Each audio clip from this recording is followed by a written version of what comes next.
करते हैं सवात की। सवात में तबाहकुन सैलाब को कई दिन गुजर गए हैं, लेकिन तबाही के असरात अभी तक हर जगह पर दिखाई दे रहे हैं। मैंगोरा मोबाइल फोन मार्केट भी सैलाब की जद में आ गई। करोड़ों रुपए का नुकसान हुआ। मजीद जानते हैं अपने नुमाइंदे अब्दुल्ला शरीन से। जी अब्दुल्ला, आगाह कीजिएगा।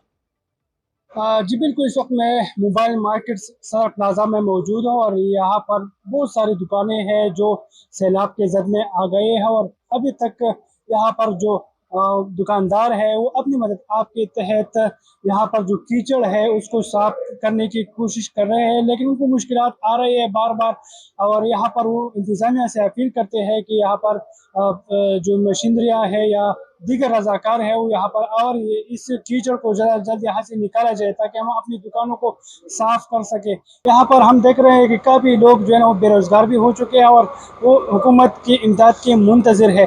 तो यहाँ पर सैलाब ने काफ़ी तबाही मचा दी है और मार्केट्स, दुकानें और इसी तरह घर, स्कूल, बहुत सारी इमारतों को काफ़ी नुकसान पहुँचा है। जी।